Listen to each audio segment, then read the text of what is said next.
दोर्भिर्युक्ता चतुर्भिः स्फटिकमणिमयीम् अक्षमालां दधाना हस्तेनैकेन पद्मं सितमपि च सुखं पुस्तकं चापरेण भासा कुन्देन्दुशङ्खस्फटिकमणिनिभा भासमाना समाना सा मे वाग्देवतेयं निवसतु वदने सर्वदा सुप्रसन्ना सा मे वाग्देवतेयं निवसतु वदने सर्वदा सुप्रसन्ना.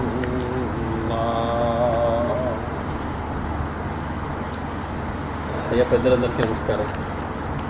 వాల్మీకి మహర్షి ప్రణీతమైనటువంటి శ్రీమద్ రామాయణంలోని 24,000 శ్లోకాలని ఒకసారి స్పృశించాలి అనేటువంటి దృష్టితో మొదలెట్టినటువంటి మన కార్యక్రమంలో మనం అరణ్యకాండలో 45వ సర్గని పూర్తి చేసుకున్నాం. ఇద్దరిసారి సీతాదేవి ఆర్తస్వరంతో హా సీతా హా లక్ష్మణ అని అరచినటువంటి మారీచుని యొక్క కేకని విని కళవళపడినదై లక్ష్మణస్వామితోటి వెంటనే లేచి రాముని కొరకు వెళ్ళమని అడగడం, రామచంద్రమూర్తికి ఏమీ ప్రమాదం జరగదు, అతడికి ఎటువంటి యక్ష రాక్షస కిన్నెర ఎటువంటి జీవి చేత కూడా అతనికి అపాయం జరిగేటువంటి అవకాశం లేదు కాబట్టి నిశ్చింతగా ఉండమని హాయిగా ఉండమని చెప్పిన లక్ష్మణస్వామి మీద ఆవిడ జగత్ కళ్యాణ కాంక్షతోటి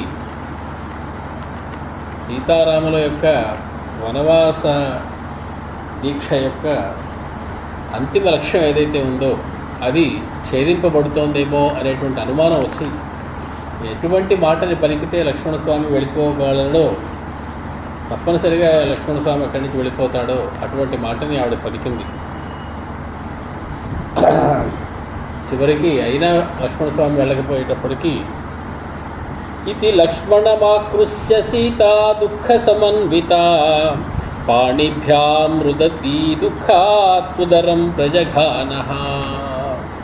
ఆవిడ ఇంకా అద్భుతమైనటువంటి నటన కూడా చేయడం మొదలుపెట్టింది.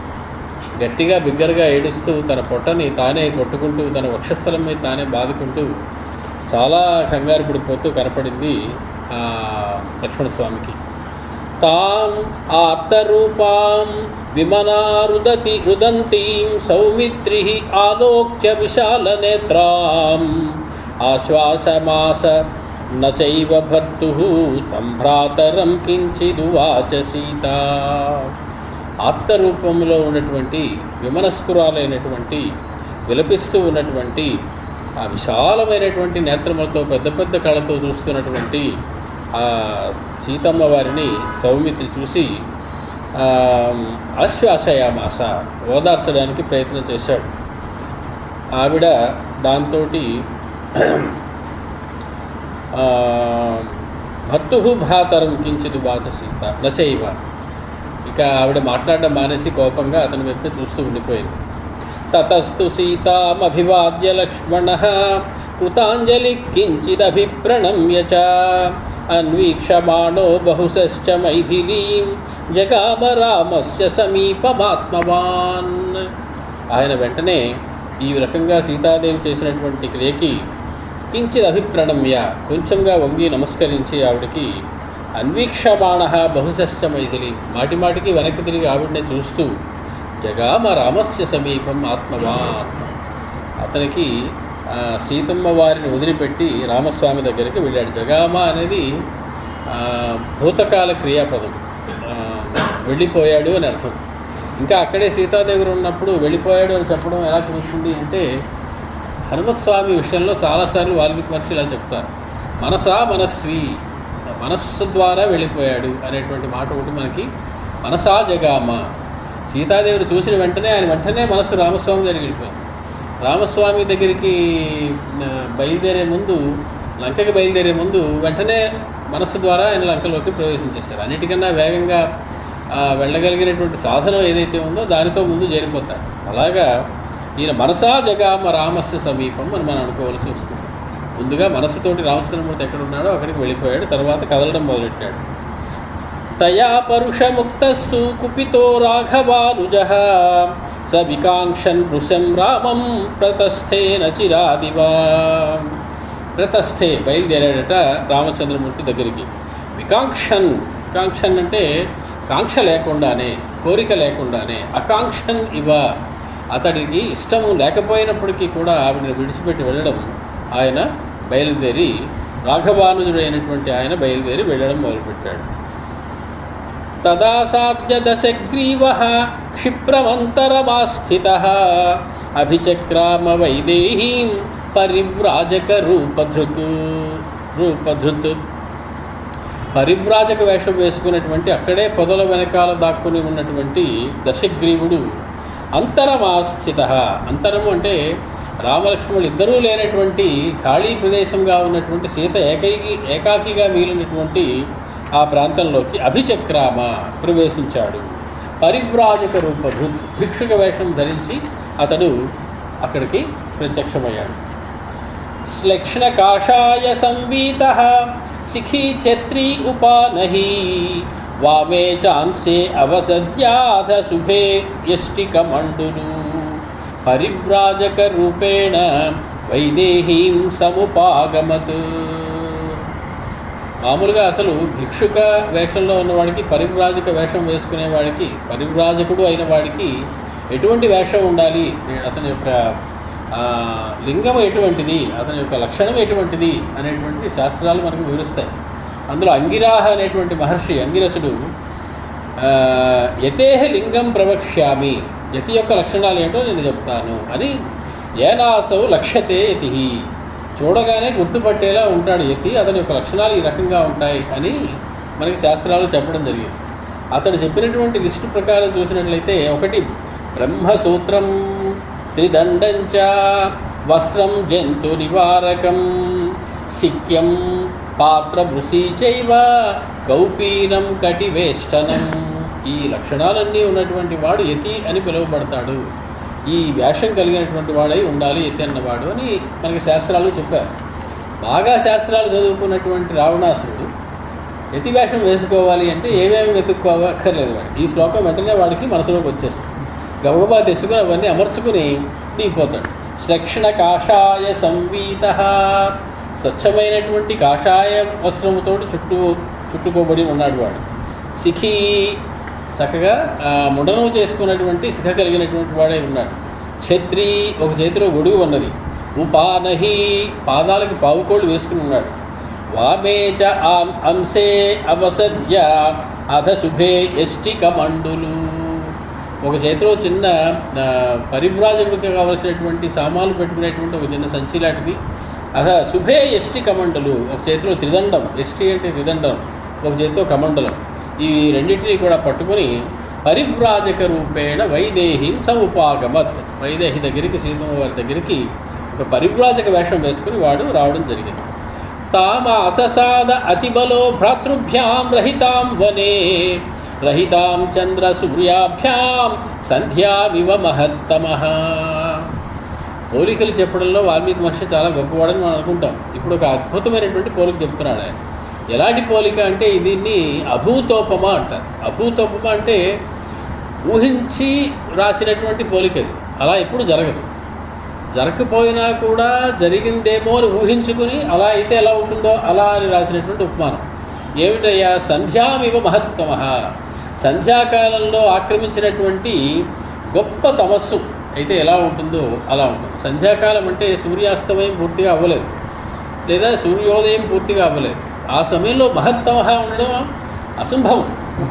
కానీ అసంభవమైనటువంటి సంభవం అయితే ఎలా జరుగుతుందో అలా ఉందండి. ఇప్పుడు సంధ్యాకాలంలో గొప్ప తమస్సు అంతటా వ్యాపించిపోయి ఉంటే ఎలా ఉంటుందో అలాగే వాడు ప్రవేశించాడట సీతాదేవి దగ్గరికి. అతిబల, సామాన్యుడు కాడు వాడు.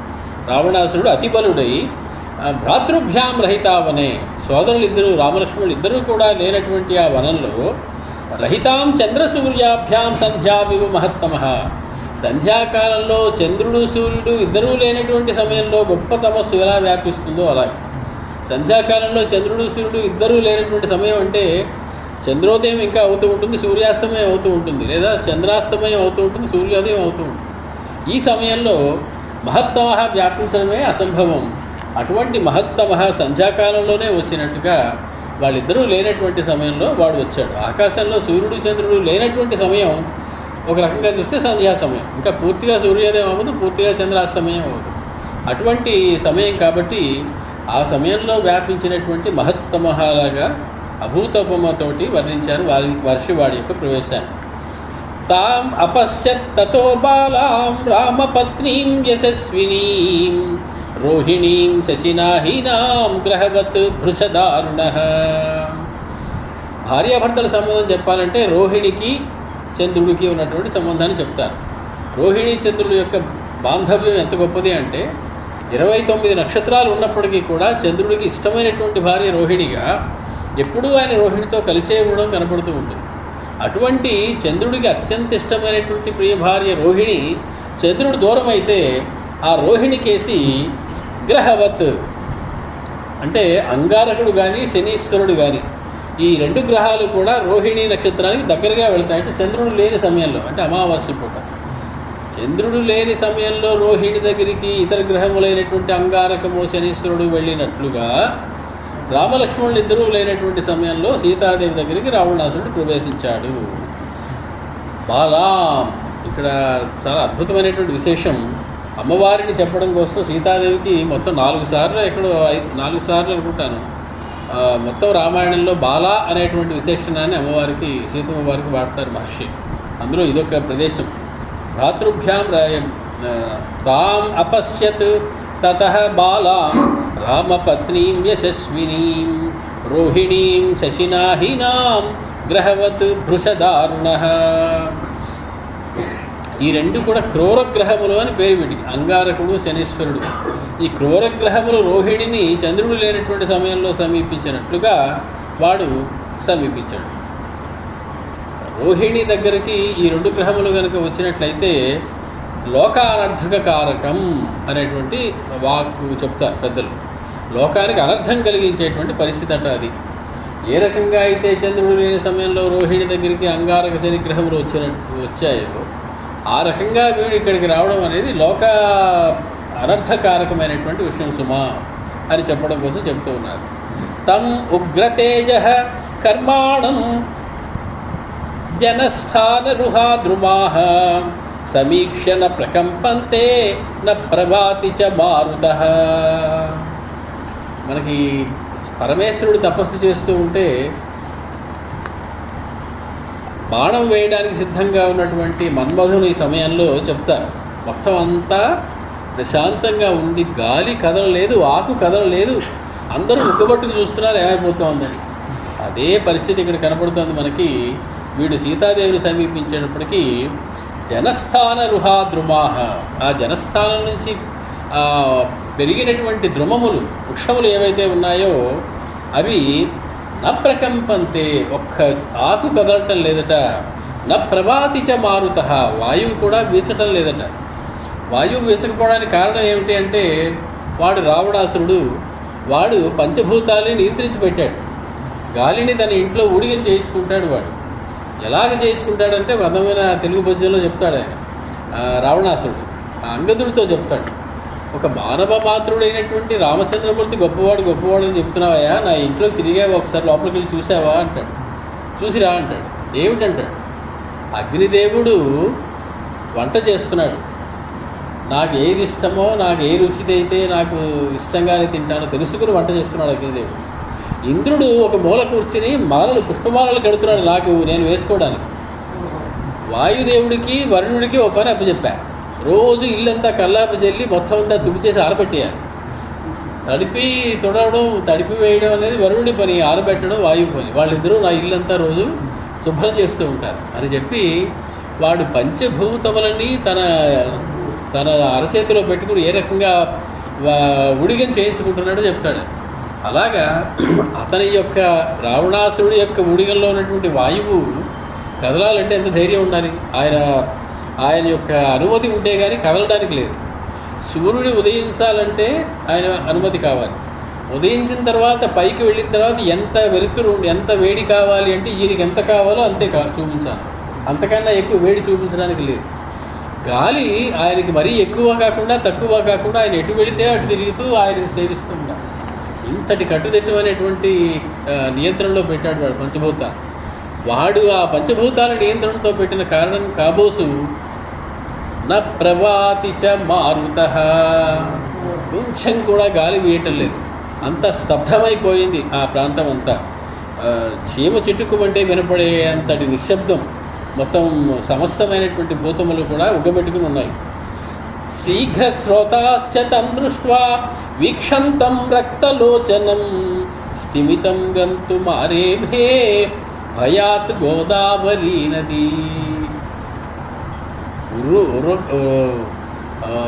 పరవళ్ళు తొక్కుతూ ప్రవహించేటువంటి గోదావరి నది ఎర్రగా ఉన్నటువంటి వీడి కన్ను ఒక్కసారి కనపడేటప్పటికీ స్థిమితంగా మెల్లగా గంతుమారేభే, ఒక్క చప్పుడు కూడా చేయకుండా భయాత్, భయంతో వాడంటే అంటే జలాధి దేవతని వాడు నియంత్రించాడు. ఆ భయాత్ గోదావరి నది స్థిమితం గంతుమారేభే, తన వేగాన్ని తగ్గించుకుని మెల్లగా ప్రవహిస్తూ ఉందట. గోదావరి రెండు కళ్ళు మూసుకుని బహుశా జరగబోయే ఘోరాన్ని చూడలేక. అందుకే రామచంద్రమూర్తిని గోదావరి దగ్గరికి వచ్చి అడిగినప్పుడు మా సీతమ్మని తీసుకెళ్ళడం నువ్వు చూసావా అంటే కిక్కురు మనలేదు, అది మాట్లాడలేదు. రామచంద్రమూర్తికి కోపం వచ్చేంతగా అది మనకి గోదావరి నదికి ఉన్న మత్స అదొకటే. గోదావరి మనం పొంగిపోతాం, కానీ గోదావరికి ఉన్న మత్స ఏమిటి అంటే సీతాదేవిని రావణాసురుడు ఎత్తుకు వెళ్ళిపోవడం చూసినప్పటికీ రామచంద్రమూర్తి అడిగితే అది నోరు విప్పల. అది చేసుకున్నటువంటి దురదృష్టం. కారణం బహుశా అది చూసి ఉండదు, భయంతో కళ్ళు మూసిపోయి ఉంటాయి. రావణాసురుడు ఏమైనా కోపిస్తాడేమో అని చూసి ఉండదు జరుగుతున్న సంఘటన, కాబట్టి చెప్పకపోయి ఉండవచ్చు. మొత్తానికి రామచంద్రమూర్తి యొక్క ఆగ్రహానికి గురి అయినటువంటి నదిగా మన గోదావరికి కొంత ప్రాశస్త్యం ఉన్నది. రామస్యతు అంతరప్రేప్సు దశగ్రీవస్తదంతరే ఉపతస్థే చ వైదేహీం భిక్షురూపేణ రావణ. ఉపతస్థే మళ్ళీ సమీపానికి వచ్చాడు. ఇందాకలే అన్నాడు ఆససాద అంటే సమీపించడం, ఉపతస్థే అన్న సమీపించడమే. అంటే ముందుగా అతడు లంక నుంచి ఈ అరణ్యానికి వచ్చాడు. అరణ్యానికి వచ్చిన తర్వాత అక్కడి నుంచి వీళ్ళ యొక్క ఆశ్రమం పదం ఎక్కడైతే ఉందో అక్కడికి వచ్చాడు. అక్కడ వీళ్ళు ఒక పొద దగ్గరికి వచ్చాడు, అక్కడ కాసేపు దాక్కున్నాడు. ఆ తర్వాత లక్ష్మణస్వామి కూడా వెళ్ళిపోయిన తర్వాత సీతాదేవి దగ్గరకు వచ్చాడు. ఇప్పుడు ఉపతస్థే, సీతాదేవికి చాలా దగ్గరగా సమీపంగా వచ్చాడు వాడు. భిక్షు రూపేణ రామస్యతు అంతరప్రేప్సు. అంతరప్రేప్సు అంటే రాముని యొక్క అంతర్ధానాన్ని కోరుతున్నవాడై, రాముడు అక్కడ లేకపోవడాన్ని కోరుతున్నవాడై ఉన్నటువంటి దశగ్రీవుడు తదంతరే తస్మిన్ అవకాశే, ఆ మధ్యలో దొరికినటువంటి ఆ చిన్న ఖాళీ సందులో ఆ రామచంద్రమూర్తి వెళ్ళిపోయి లక్ష్మణస్వామి వెళ్ళిపోయినటువంటి ఆ ఖాళీ సమయం కొద్దిసేపు దొరికింది. ఆ సమయంలో ఉపతస్థే వైదేహి సమీపం దగ్గరికి వచ్చాడు. అభవ్యో భవ్యరూపేణ భర్తారమనుశోచతి అభ్యవర్తత వైదేహీం చిత్రామివ శనైశ్చరః.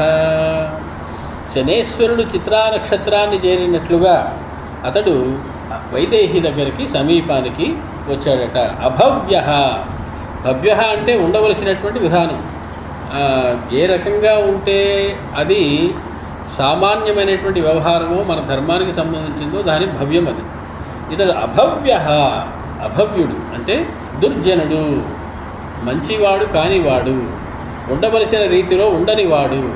అటువంటి అభవ్యుడైన వాడు భవ్య రూపేణ చాలా మంచివాడిలాగా, చాలా గొప్ప పరివ్రాజకుడిలాగా వేషం వేసుకుని భవ్య రూపంతో భర్తారమనుశోచతీం వైదేహీం, భర్త గురించే ఆలోచిస్తున్నటువంటి ఆ సీతమ్మ వారి దగ్గరికి అభ్యవర్తత సమీపించాడు. స పాపో భవ్య రూపేణ తృణై కూప ఇవావృతః అతిష్టత్ ప్రేక్ష వైదేహీం రామపత్నీం యశస్వినీం. స పాప, పాపాత్ముడైనటువంటి ఆ రావణుడు భవ్య రూపేణ, చాలా గొప్ప సజ్జనుడైనటువంటి వాడి రూపాన్ని ధరించి తృణై కూప ఇవావృత, ఒక గర్తానికి పైన కేవలము మట్టితో కప్పి, చిన్న పుల్లలతోటి కప్పి దాని మీదకి వెళ్ళగానే అందులో దిగిపోతుంది. ఏనుగుని పట్టుకోవడానికి చేసేటువంటి ప్రక్రియ. పెద్ద గొయ్యి తవ్వి దానిలో ఏనుగుని పడేయడానికి దాని మీద కర్రలు పెట్టి దాని మీద మట్టి వేసి గడ్డి వేసి అక్కడ ఏమీ నిజమైనటువంటి నేల ఉన్నటువంటి భ్రమ కలిగిస్తాం.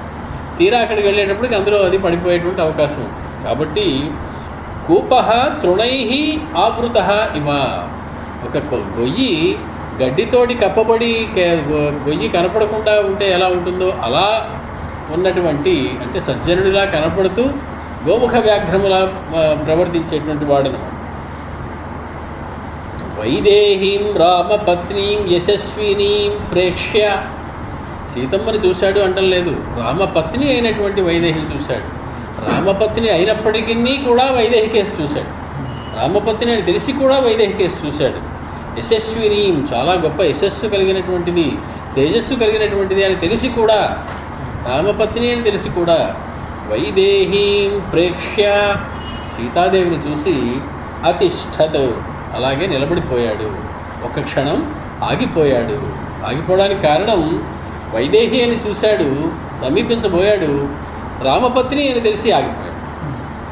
ఇంకా ముందుకు వెళదాం అనుకున్నాడు, యశస్విని అని తెలియగానే ఇంకా ఆగిపోయాడు. అతిష్ఠత్, అక్కడ ఒక క్షణం ఆగాడు. శుభాం రుచిరదంతోష్ఠీం పూర్ణచంద్ర నిభాననాం ఆసీనాం పర్ణశాలాయాం బాష్పశోకాభిపీడితాం. వాల్మీకి సీతమ్మ వారిని ఇప్పుడు వర్ణిస్తున్నారంటే వర్ణనకి అందడానికి వీలైనంత సమీపానికి వాడు వచ్చేసాడనమాట. వాడికి సీతమ్మ ఎలా కనపడుతుందో అది వర్ణిస్తున్నారు వాల్మీకి మహర్షి. సీతమ్మ ఎప్పుడు అలాగే ఉన్నప్పటికీ కూడా ఇప్పుడు ఆవిడని వర్ణించడంలో ఉద్దేశం ఆవిడ రావణాసుడికి ఎలా కనపడుతుందో చెప్పడం కోసం వర్ణిస్తూ ఉన్నారు. శుభాం, మిక్కిలి శుభలక్షణములు కలిగినటువంటిదై, రుచిర దంతోష్ఠీం, చాలా ప్రకాశవంతమైనటువంటి దంతములు పెదవులు కలిగినటువంటిదై, పూర్ణచంద్ర నిభాననాం, పూర్ణచంద్రుని వంటి ముఖము కలిగినటువంటిదై, ఆసీనాం పర్ణశాలాయాం, ఆవిడ కూర్చుని ఉందట పర్ణశాల లోపల, బాష్పశోకాభిపీడితాం, రాముని విషయంలో దిగులు పడుతున్నది, కళ్ళనీళ్లు పెట్టుకుంటూ శోకముతో ఉన్నటువంటి సీతాదేవి దగ్గరికి వాడు వచ్చాడు. సతాం పద్మపలాసాక్షీం పీతకౌసేయవాసినీం అభ్యగచ్చత వైదేహీం దుష్టచేతా నిశాచరః. వాడు సీతాదేవిని అభ్యగచ్చత అంటే సమీపించాడు. ఇది 5వసారి చెప్పడం అయింది. సీతాదేవి దగ్గరికి వచ్చాడు, సీతాదేవి దగ్గరికి వచ్చాడు, సమీపించేశాడు అని అంటే అన్నిసార్లు చెప్తున్నారంటే అర్థం వాడికి ఏదో ఒక అడ్డం పడుతోంది. కొంచెం పూర్తిగా స్వేచ్ఛగా రాలేకపోతూ ఉన్నాడు సీతాదేవి దగ్గరికి. వచ్చి కొంతసేపు అక్కడ ఆగి మళ్ళీ కొంతసేపు ఇంకొంచెం దగ్గరికి వస్తూ ఉన్నాడు. ఇంకా దగ్గరికి వచ్చాడనమాట. అభ్యగచ్చత దుష్టచేతా నిశాచరః, దుష్టచేతస్సు, చెడు మనస్సు కలిగినటువంటి ఆ రాక్షసుడు సతాం పద్మపలాసాక్షిం పీతకౌసేయవాసిని, పద్మపలాసాక్షి, పద్మపు రేకుల వంటి కన్నులు కలిగినటువంటి పీతకౌసేయవాసిని అంటే పట్టుబట్ట కట్టుకుంది, మడిగా ధరించినటువంటి పట్టు వస్త్రాన్ని ధరించినటువంటి సీతమ్మ తల్లి. ఆవిడ యొక్క పాతివృత్య మహిమను తెలియడం కోసం వాడి యొక్క వస్త్రాన్ని కూడా వర్ణిస్తూ ఉన్నాడు.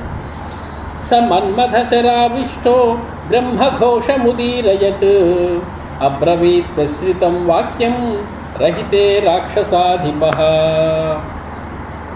బ్రహ్మఘోషం ఉదీరయత్, బ్రహ్మఘోషం చేశాడట. బ్రహ్మఘోష అంటే వేదం, వేదనాదాన్ని చేశాడు. వేదంలో వాడు బాగా నిష్ణాతుడైనటువంటి వాడు రావణాసుడు. చాలా సమస్తమైనటువంటి వేదాలని కూడా బాగా చదువుకున్నటువంటి వ్యక్తి. వేదంలో ఇది ఇది ఇది ఇది ఇది ఇది అని దాన్ని విభాగం చేసినటువంటి వ్యక్తి. క్రమం అంటే ఏమిటి, ఘన అంటే ఏమిటి, ఇవన్నీ కూడా చెప్పి ఘనపాఠం అంటే ఇలా చదవాలి అని ఇప్పుడు మన ఘనపాఠులందరూ చదువుతున్నటువంటి ఘనపాఠి విద్యకి మూలం రావణాసుడు. ఇలా చదవాలి అని ఘనని ఇలా చదవాలని చెప్పిన వాడు రావణాసుడు. కాబట్టి వాడు బ్రహ్మఘోషణ చేయడంలో ఆశ్చర్యం ఏమీ లేదు, వాడి తెలియని విద్య కాదు. మన్మథ శరావిష్ట, మన్మథ బాణ పీడితుడైనటువంటి వాడు. సీతాదేవిని చూడగానే ఆవిడ మీద మనసు పడి ఉన్నప్పటికీ బ్రహ్మఘోషం ఉదీరయ్యత్, బ్రహ్మఘోషణ చేశాడు, వేదఘోషణ చేశాడు. అబ్రవీత్ ప్రసృతం వాక్యం, చాలా ఆదరమైనటువంటి ఆదరంతో ఆవిడ మాట్లాడాడు. ఎక్కడ? రహితే, రహితే అంటే విజన ప్రదేశే, రామలక్ష్మణులు ఇద్దరూ లేని చోట, ఏ మనుష్యులు ఇంకొకడు లేని చోట, ఏకాంత ప్రదేశంలో సీతాదేవి దగ్గరికి వచ్చి ఆ రాక్షసాధిప అయినటువంటి రావణాసుడు పలికాడు. తాం ఉత్తమాం స్త్రియం లోకే పద్మహీనామివ శ్రియం విభ్రాజమానాం వపుషా రావణ ప్రశంస. ఆవిడని పొగడ్డం మొదలెట్టాడు రావణాసుడు, ఆవిడని వర్ణించడం మొదలెట్టాడు, అంగాంగ వర్ణన చేయడం మొదలెట్టాడు ఆవిడ విషయంలో. ఉత్తమాం స్త్రియం, చాలా పరమోత్తమమైనటువంటి ఆ స్త్రీని, పద్మహీనామివ శ్రియం, పద్మ అంటే లక్ష్మి, పద్మహీన అంటే లక్ష్మి లేనటువంటి లక్ష్మి అట ఆవిడ, సౌభాగ్యం లేనటువంటి లక్ష్మి అట ఆవిడ. ఇప్పుడు అటువంటి ఆవిడని, స్త్రీకి సౌభాగ్యం తన భర్త సమీపంలో లేకపోవడమే ఆవిడ లక్ష్మీహీనురాలు అవ్వడం. కాబట్టి లక్ష్మీహీనురాలైనటువంటి లక్ష్మి ఆవిడ. అటువంటి ఆవిడని రావణ ప్రశంస, ఆయనడు ప్రశంసించడం మొదలెట్టాడు. కాత్వం కాంచనవర్ణాభే పీత కౌశేయవాసిని. కాత్వం, ఎవరమ్మా నువ్వు, ఎవరు నువ్వు ప్రశ్నిస్తున్నాడు. కాత్వం కాంచన వర్ణాభే, పుటం పెట్టబడినటువంటి బంగారంలా మెరిసిపోతున్నటువంటి శరీరకాంతి కలిగినటువంటి ఓ తల్లి లేదా ఓ స్త్రీ, ఎవరు నువ్వు? కా అంటే స్త్రీలింగవాసిని. పీత కౌశేయవాసిని, ఇంత చక్కటి పీతాంబరాన్ని ధరించినటువంటి, పట్టుబట్టని ధరించినటువంటి ఆవిడవు నువ్వు ఎవరు? కమలానాం శుభాంబాలాం పద్మిని వహి బిభ్రతి. కమలముతో చేయబడినటువంటి శుభమైనటువంటి మాలని ధరించి ఉన్నావే నువ్వు, ఎవరివి? పద్మిని ఇవ బిభ్రతి. పద్మిని అంటే పద్మములు కలది పద్మిని. పద్మిని అంటే ఒక తటాకం, దానిలో అనేకమైనటువంటి పద్మాలు ఉంటాయి. ఒక అనేకమైనటువంటి పద్మములు కలిగినటువంటి ఒక తటాకములా ఉన్నదానివి నువ్వెవరమ్మా? కాత్వం. ఇక్కడ అద్భుతమైనటువంటి మాట వాడు గుర్తించినది ఏంటంటే, పద్మినీవ బిభ్రతి, ఒక పద్మినిలా ఉన్నావు అంటే అనేకమైనటువంటి పద్మములు ధరించి ఉన్నావు. ఏమిటి ఆవిడ ధరించిన పద్మం? పద్మాలతో కట్టిన మాల వేసుకుంది ఆ రోజు? లేదు. ఆవిడ ముఖపద్మం, నేత్రపద్మములు, ఓష్ఠపద్మములు, కరపద్మములు, పాదపద్మములు, ఇవి ఆవిడ ధరించి ఉంది. వాడికి అవన్నీ పద్మాల్లో కనపడుతూ ఉన్నాయి. సాక్షాత్తు లక్ష్మీదేవిని వర్ణన చేసేటప్పుడు పద్మప్రియే పద్మిని పద్మహస్తే అంటూ ఆవిడ సమస్తమైనటువంటి శరీర భాగముల్ని పద్మములతో మనం వర్ణిస్తూ ఉంటాం. వీడికి ఇప్పుడు పద్మమాలని ధరించినటువంటి పద్మినిలా ఉన్నావు, ఎవరమ్మా నువ్వు అన్నాడు. అంటే ఆవిడ పద్మమాలని వేసుకుని ఉంటే వేసుకుని ఉండవచ్చు, వేసుకోకపోయినా ఆవిడ శరీరంలోని ప్రత్యంగము కూడా వాడికి ఒక పద్మము అంటే వికసన లక్షణం కలది పద్మం. పద్మం అనేటువంటి మాట ఎందుకు వాడతాం? అది ఎందుకు శుభమైంది, ఎందుకు మనం ఎప్పుడు దాన్ని గురించి చెప్పుకుంటాం? నేత్రాలు పద్మాలా ఉన్నాయి, పాదాలు పద్మాలు, పద్మహస్తములు అని అంటే ఎందుకంటామంటే వికసనశీలం కలిగినటువంటిది, అన్ని వైపులా చూసేటువంటి లక్షణం కలిగినటువంటిది పద్మం. అటువంటి పద్మం శుభాన్ని కలిగించేటువంటిది. వికసించిన పద్మాన్ని చూస్తే మనసు కూడా వికసిస్తుంది. కాబట్టి పద్మాన్ని చూడగానే మనకు ఆనందం. కాబట్టి అత్యంత ఉత్కృష్టమైనటువంటి శ్రేష్టమైనటువంటి దాన్ని పోల్చాలి అంటే పద్మంతో పోలుస్తాము. కాబట్టి అంతటి అద్భుతమైనటువంటి ముఖపద్మాన్ని ధరించినటువంటి నువ్వు కాత్వం, ఎవరు నువ్వు? హ్రీహి కీర్తి శ్రీహి శుభా లక్ష్మీ అప్సరా వా శుభాననే. ఓ అందమైనటువంటి ముఖం కలదానా, నువ్వు ఎవరు? హ్రీవా, కీర్తివా, శ్రీవా, శుభ అనేటువంటి ఆవిడివా, లక్ష్మివా, అప్సరసవా, భూతిర్వా త్వం వరారోహే రతిర్వా స్వైరచారిణి. విష్ణుమూర్తి యొక్క భార్యల పేర్లు ఇవన్నీ. హ్రీశ్చతే లక్ష్మీశ్చ పత్న్యౌ. శ్రీ అనేటువంటి ఇద్దరు కూడా విష్ణుమూర్తి యొక్క భార్యలు. నువ్వు హ్రీవా శ్రీవా అని అడుగుతున్నాడు. అంటే నీ భర్త విష్ణుమూర్తి అని నాకు తెలుసు అని వాడు చెప్పకుండా చెప్తున్నాడు. నువ్వు హ్రీవా శ్రీవా అని అడుగుతున్నాడు. లేదు, హ్రీ అంటే భూదేవివా లేదా శ్రీదేవివా, నువ్వు ఎవరు? భూతిర్వాతం, ఇవేవి కాదు, వారి యొక్క ఐశ్వర్యానివా, వారి యొక్క విభూతివా నువ్వు, వారి యొక్క సారానివా నువ్వు. కాత్వం వరారోహే రతిర్వా స్వైరచారిణి, నువ్వు రతిదేవివా స్వైరచారిణి. స్వైరచారిణి అంటే తన ఇష్ట ప్రకారం తాను నడుచుకునే స్త్రీ. వాడు అది కూడా కనిపెట్టేశాడు, సీతమ్మ తల్లి తన ఇష్ట ప్రకారం తను నడుచుకునే స్త్రీ అని. భర్త రావద్దు మొర్రో అని చెబితే వచ్చి తీరుతాను అని పట్టుబడి వచ్చింది ఆవిడ. ఈ లేడీ రాక్షసుడు మారీచుడు, వీడు హాయిగా వచ్చాడు, దాని దగ్గరికి వెళ్ళొద్దు అని లక్ష్మణస్వామి చెప్తే నాకు అదే కావాలి.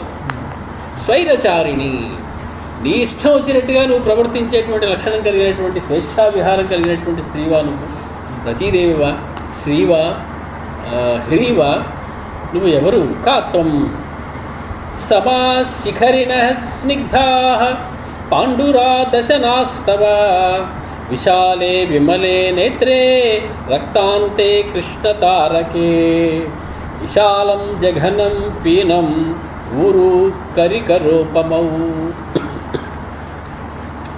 ఒక స్త్రీని మొట్టమొదటిసారి చూసి ఏమీ ఆ స్త్రీతో పరిచయం లేనివాడు ఆ స్త్రీని వర్ణిస్తున్నాడు. ఎంత అసభ్యకరమైనటువంటి ప్రవర్తన చూడండి. ఒక మహారాజ్యానికి అధిపతి అయిన వాడు రాజ్యానికి అధిపతి అయిన వాడి చూసి అందరూ నేర్చుకుంటారు. వాడు చాలా తక్కువ మాట్లాడాలి, అనవసరమైన మాట్లాడకూడదు, మాట్లాడే ప్రతి మాటలో సభ్యత తొణికిసలాడాలి. ఎంత అసభ్యంగా వర్ణిస్తూ ఉన్నాడంటే ఆవిడ గురించి. ఊరు కరిక రూపమౌ, ఏనుగు యొక్క తొండము వలె ఉన్నటువంటి ఊరు భాగములు కలదానా. పీనం జఘనం, చాలా విశాలమైనటువంటి లావైనటువంటి జఘన ప్రదేశం కలదానా. కృష్ణ తారకే, నల్లని కనుగుడ్లు కలదానా. నల్లని కనుగుడ్లు ఆడవారికి అందమని చెప్తారు. రక్తాంతే కృష్ణ తారకే, కొనల లోపల కించిత్ రక్తవర్ణం ఉండడం, కొంచెం ఎరుపు ఉండడం కూడా సౌభాగ్య లక్షణం స్త్రీకి. కాబట్టి నల్లని కనుగుడ్లు కలిగి రక్తాంతంలో ఎందు రక్తవర్ణము కించిత్ రక్తవర్ణం కలిగినటువంటి విమలే నేత్రే, విశాలే విమలే నేత్రే, చాలా పెద్దమైనటువంటి నిర్మలమైనటువంటి ఆ కళ్ళు కలిగినటువంటి దానా. పాండురాహ దశనాస్తవ, నీ దంతములు కాంతి భలే ప్రకాశిస్తూ ఉన్నది, చాలా తెల్లగా ప్రకాశిస్తూ ఉన్నాయి నీ దంతముల కాంతి. సమా శిఖరిణ స్నిగ్ధా, సమా అంటే వైషమ్యరహితా, ఎక్కడా కూడా ఉండకూడని అవయవం ఎలా ఉండాలో అలాగే ఉండాలి, ఎలా ఉండవలసిన అవయవం ఎలా ఉండాలో అలాగే ఉంది, సమానంగా ఉంది, ఎక్కువ లేదు తక్కువ లేదు. శిఖరిణ, ఎత్తుగా ఉండవలసిన ప్రదేశాలు ఎత్తుగా ఉన్నట్టుగా కనపడుతూ ఉన్నాయి. కాబట్టి ఇవన్నీ నేను చూస్తూ ఉన్నాను. ఏతా ఉపచితౌ వృత్తౌ సంహతౌ సంప్రవల్గితౌ పీనోన్నత ముఖౌ కాంతౌ స్నిగ్ధౌ తాళఫలోపమౌ మణిప్రవేకాభరణౌ రుచిరౌ తే పయోధరౌ. వాడు ఇటువంటి ఉన్నతమైనటువంటి అవయవములు కలిగినటువంటి నీవు నడుస్తూ ఉంటే నీ అవయవముల యొక్క కదలికను చూస్తే కూడా చాలా వికారానికి నేను లోనవుతూ ఉన్నాను. అటువంటి నాకు వికారం కలిగించేటువంటి మన్మధావేశాన్ని కలిగించేటువంటి శరీర భాగములు కలిగినటువంటి దానా, శ్రేష్టమైనటువంటివి ఆ శరీరం యొక్క అంగములన్నీ కూడా నాకు కనపడుతూ ఉన్నాయి. చారు స్మితే చారుదతి చారు నేత్రే విలాసిని మనోహరసి మేకాంతే నదీ కూల వివాంభస. నది అతివేగంగా వస్తున్నప్పుడు దాని ఒడ్డును కొట్టేస్తూ ఉంటుంది, ఒడ్డు అలాగ కూలిపోతూ ఉంటుంది గబగబా. నిన్ను చూస్తే నేను అలా పడిపోతున్నాను. ఒక నది యొక్క ఒడ్డుని నది ఎలా కోసేస్తుందో అలా కోసేస్తున్నాను. అలా కోసేయబడిన మట్టి ఏమవుతుంది, నదిలో కొట్టుకుపోతుంది, మళ్ళీ మనకు కనపడదు. వీడి స్థితి అదే కాబోతుంది. నదీకూలమి వాంభస మనోహరసిమే, నా మనసు నువ్వు అలా హరిస్తూ ఉన్నావు. చారు స్మితే, ఓ అందమైనటువంటి ప్రకాశవంతమైనటువంటి నవ్వు కలదానా. చారుదతి, అద్భుతమైనటువంటి ప్రకాశవంతమైనటువంటి దంతములు కలదానా. చారు నేత్రే, ప్రకాశించేటువంటి అందమైనటువంటి మనోహరమైనటువంటి నేత్రములు కలదానా. ఓ విలాసిని, మనోహరసి మే, నా యొక్క మనస్సును నువ్వు హరిస్తూ ఉన్నావు. కరాంతమిత మధ్యాసి సుకేసి సంహతస్థని. కరాంతమిత మధ్యాసి, నువ్వు మామూలుగా సన్నటి నడుము కల ఆడవాళ్ళని తను మధ్య అని పిలుస్తారు. అంటే సన్నని నడుము కలదానా అని అర్థం. నడుము ఉన్నట్ట మరి లేనట్ట అని మన కవిత్వం రాస్తూ ఉంటాం. అటువంటి వర్ణన చేస్తూ ఉన్నాడు వాడు. నీ యొక్క నడుము ఎంత బాగుంది అంటే, ఎంత సన్నగా ఉంది అంటే, కరాంత మిత మధ్య, రెండు చేతులు పెడితే నా కర్మలో ఇమిడిపోయేటువంటి చిన్న నడుము కలిగినటువంటి దానా, అంటే ఓ అందమైనటువంటి నడుము కలిగినటువంటి దానా.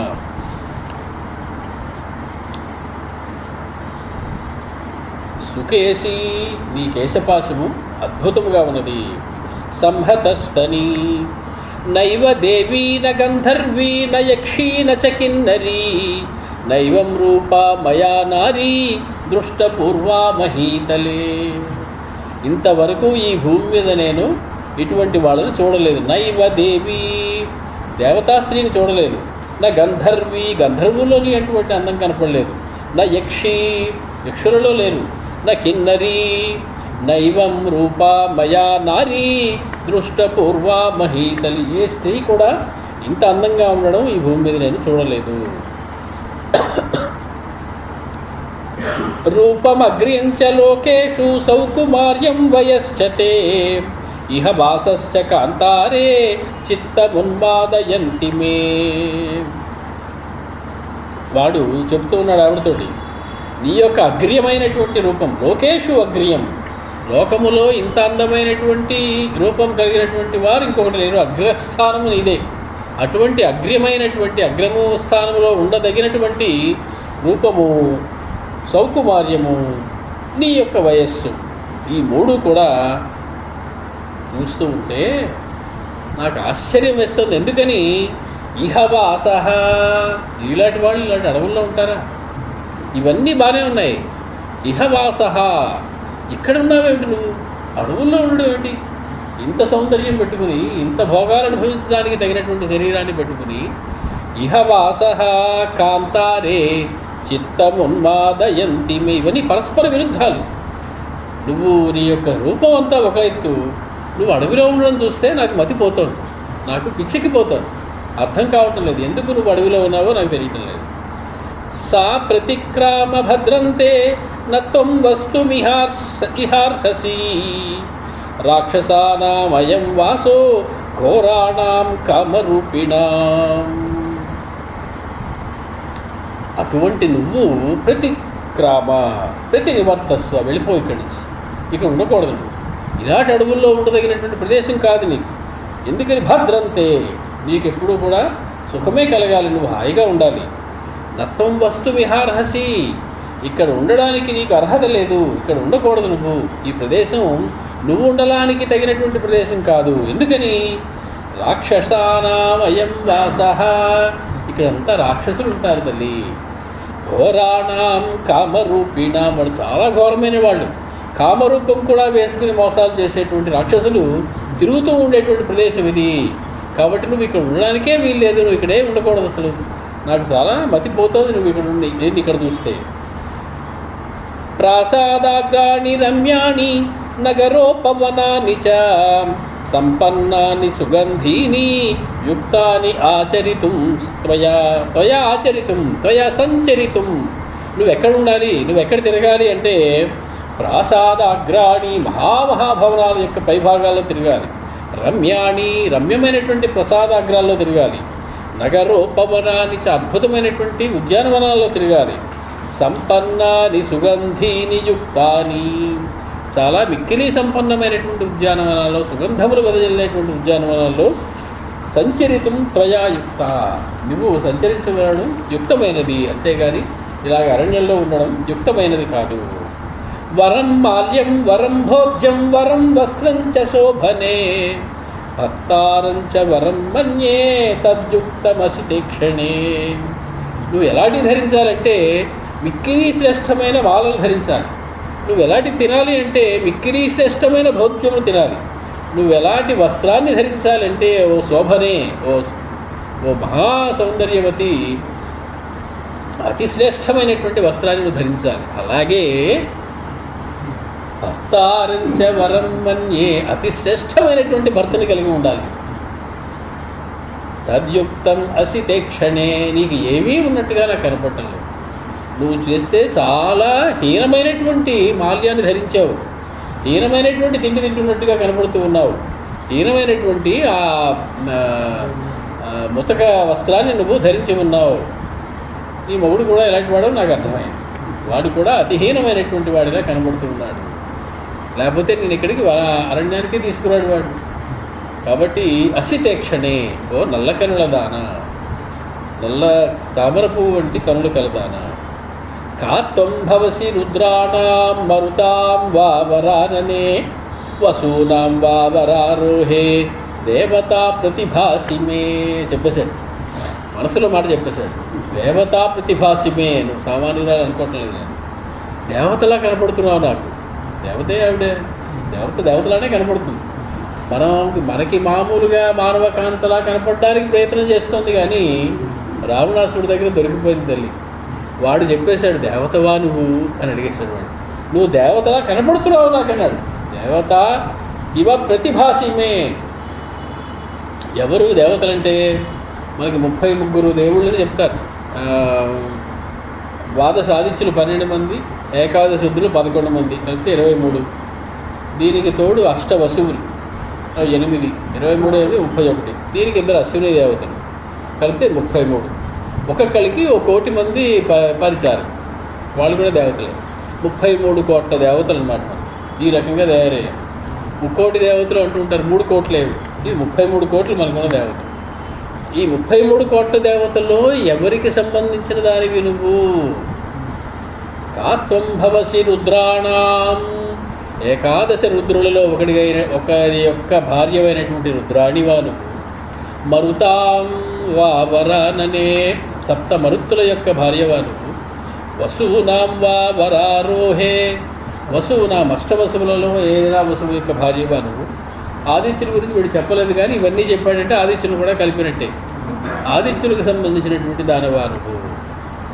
ఎవరో తెలియదు కానీ దేవతా ప్రతిభాసిమే, నువ్వు దేవత అనేగానే నాకు ప్రకాశిస్తూ కనపడుతూ ఉన్నావు. నేహ గచ్చంతి గంధర్వాః న దేవాః న చ కిన్నరాః, రాక్షసానామయం వాసః కథం త్వం ఇహాగత. ఇక్కడికి నువ్వున్న ప్రదేశం దగ్గరికి నా ఇహ గంధర్వాః గచ్చంతి, భయపడతారు. గంధర్వులు ఇటు పక్క రారు. నా దేవాః, దేవతలు ఎవరు ఇటు పక్క రారు. వస్తే రావణాసురుడు పట్టుకుంటాడు, సాగు కొడతాడని వాళ్ళకి తెలుసు. నచ కిన్నరాః, కిన్నరులు ఎవరు ఇటు పక్క రారు. రాక్షసానామయం వాసః, ఈ ప్రదేశం రాక్షసుల ప్రదేశం, రాక్షసులు నివసించేటువంటి ప్రదేశం. కథం ను త్వం ఇహ ఆగత, ఏ రకంగా నువ్వు ఇక్కడికి వచ్చావు, ఎందుకు నువ్వు ఇక్కడికి వచ్చావు, నువ్వు ఉండదగినటువంటి చోటు కాని చోటుకి నువ్వు ఎందుకు వచ్చావు. ఇహ శాఖా మృగాః సింహాః ద్వీపి వ్యాఘ్రముగాస్తథా, వృక్షాః తరక్షవః కంకాః కథం తేభ్యో న బిభ్యసి. మాంసాన్ని తిని బ్రతికేటువంటి జంతువులన్నీ ఇక్కడే తిరుగుతూ ఉంటాయి. కంకములు, తరక్షవములు, వృక్షములు, వ్యాఘ్రములు. ద్వీపి వ్యాఘ్రమృగములు అంటే సబిందు నిర్బిందు వ్యాఘ్రాహ అన్నాడు. చుక్కలున్నటువంటి మృగములు అంటే చిరుత పులులు, చుక్కలు లేనటువంటి పులులు అంటే పెద్ద పులులు.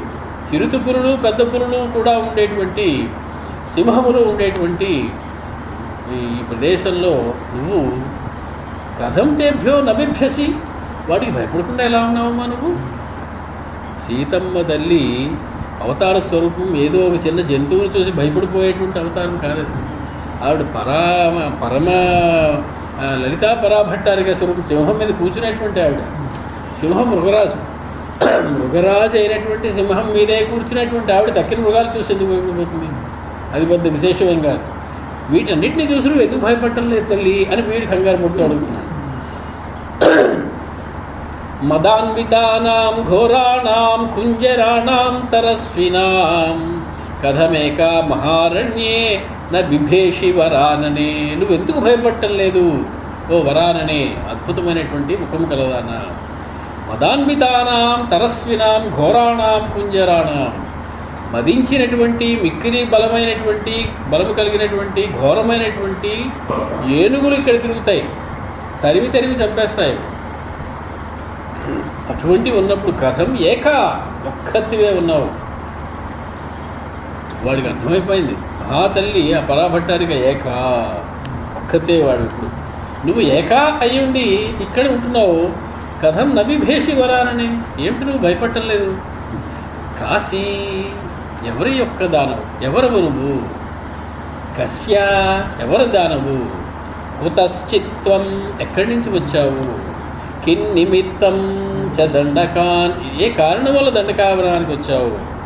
ఏకాచరసి కళ్యాణి ఘోరాన్ రాక్షస సేవితాన్, ఘోరమైనటువంటి రాక్షసులు ఎక్కువ మంది ఉండేటువంటి దండకా ప్రదేశాల్లోకి నువ్వు ఏకాచరసి, ఒక్కతివే నడుస్తున్నావు, ఒక్కతివే నివసిస్తూ ఉన్నావు. ఇది ప్రశస్తా వైదేహి రావణేన దురాత్మనా, ద్విజాతివేషేణ హితం దృష్ట్వా రావణమాగతం, సర్వైః అతిథి సత్కారైః పూజయామాస మైథిలి. ఆవిడ ఇది ప్రశస్త, ఇలా అడగబడినటువంటిదై ఆవిడ రావణైన దురాత్ముడైనటువంటి రావణుని చేత ఈ రకంగా అడగబడినటువంటి సీతాదేవి ద్విజాతివేషేణ రావణం ఆగతం దృష్ట్వా, ద్విజాతి వేషంలో వచ్చినటువంటి రావణుణ్ణి చూసి అని రాశారు మహర్షి. అంటే ఆవిడకి మరి తెలిసి ఈ పని చేసింది అనుకోవాలా, తెలియక చేసింది అనుకోవాలా? చూడండి, ద్విజాతివేషేణ రావణం ఆగతం దృష్ట్వా, ద్విజాతివేషేణ హితం దృష్ట్వా, హితం అంటే సహితం, ద్విజాతివేష సహితుడైనటువంటి రావణుడు రావడం చూసి సర్వై అతిథి సత్కారై పూజయామాస మైథిలి, సమస్తమైనటువంటి అతిథి సత్కారాలతోటి ఆవిడ రావణాసురుడికి ఆతిథ్యం ఇచ్చిందట. ఉపనీయాసనం పూర్వం పాద్యేనాభినిమంత్య చ అబ్రవీత్ సిద్ధమిత్యేవ తదాతం సౌమ్య దర్శనం.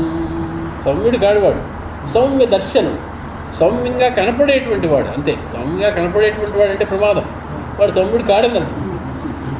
సౌమ్య దర్శనుడైనటువంటి వాడికి ఆవిడ అన్నీ సిద్ధం చేసిందట.